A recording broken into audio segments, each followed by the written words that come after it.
Sometimes I'm so awed and amazed that I'm not in the same place that I was when I was in high school.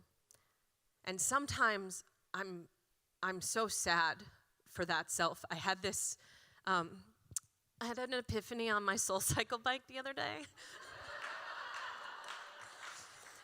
This might be the largest amount of people I've publicly talked about going to SoulCycle with, so guess what? The shit I'm unpacking in my 30s is all about my class upbringing, so we're making progress if I'm talking about it publicly, you know? Like, that's the thermometer. Did I write a poem about it or tell people in public? If I did, I'm working through the trauma, you know? So great. So now I'm talking about SoulCycle publicly. I feel anew, and it's great. I like SoulCycle. I'm naming that out loud. It's bougie and obnoxious, and I feel totally gross alongside a lot of the clientele, and people could do a much better job thanking the employees there. And God, I love Melanie on Thursdays at 5:30, you know?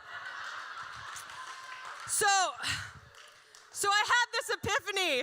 I cry once a class with Melanie. I do. I never know when it's gonna happen. Is it gonna be on a hill? Is it gonna be during weights? Is it gonna be multiple times? It's like a fucking orgasm, you know? Once, many. Melanie, how many times am I going to cry today? I don't know. Caroline, you're in charge. Consent, you know? I'm so glad we're in this moment together. So here was the epiphany I had this past Thursday at 5:30. It was probably at this point, 5:55, up a hill. Sometimes I grieve for the moments I missed in adolescence because I was so sick. Like, what would it be like to go back to high school and get to actually experience more joy?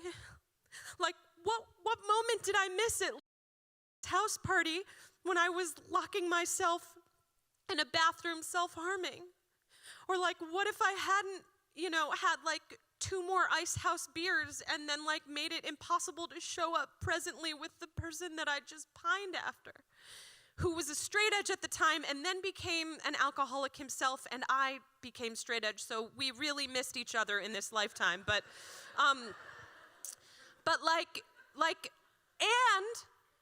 who I am is what I've been, right? I am who I am because of the shit I've been through, and I wouldn't wish the bad shit on anyone. But there's some grief for the moments I didn't have to be in pain. Self-love. Yes, did I hear a yes? God, I love whoever said that. Self-love is sobbing fetal position on the brown wooden panels of my bedroom in Bushwick the night before I move out my torso, prostrating back in on myself, my body.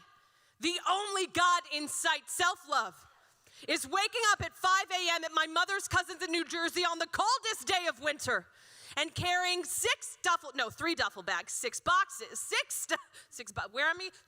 duffel bags. That's where we are. Where am me? That's what's happening here. Where am I? I am carrying 3 duffel bags, 6 boxes, and half a dozen crates, 3 garment bags, and my hula hoop, my motherfucking hula hoop that I never used, up 8 feet of stairs at Manhattan Mini Storage by myself on a weekday in leather boots.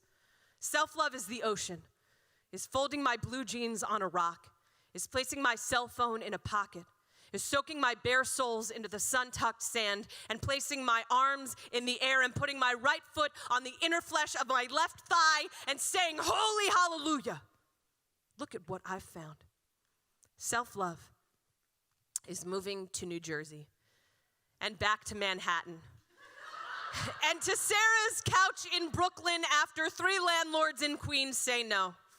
Because I'm an artist, because I'm a single woman, because I freelance, because I am too sturdy to be knocked to the ground. Self-love is moving everything out of storage in black platform wedges, the original version of these before I had to get a new, black platform wedges, and a Forever 21 dress, mere hours before the first night of Pesach, and here's me, my own Moses, parting the Red Sea. Self-love is 2 years later, is 2 more dances around the sun, There's too many more months anticipated, still in Canaan, still waiting for the tablets at Sinai, still waiting for the spies to tell me what I'm too afraid to find within myself. Self-love is being 32 and single, and now 35 and single, and being 32 and single, and being 32 and single, and being 32 and single, and 4 weddings in a row, and signing 5 ketubas, and standing up, and dancing the whore, and signing a ketuba, and watching my newsfeed, and getting my period, and dancing the whore, and signing a ketuba, and dancing the whore,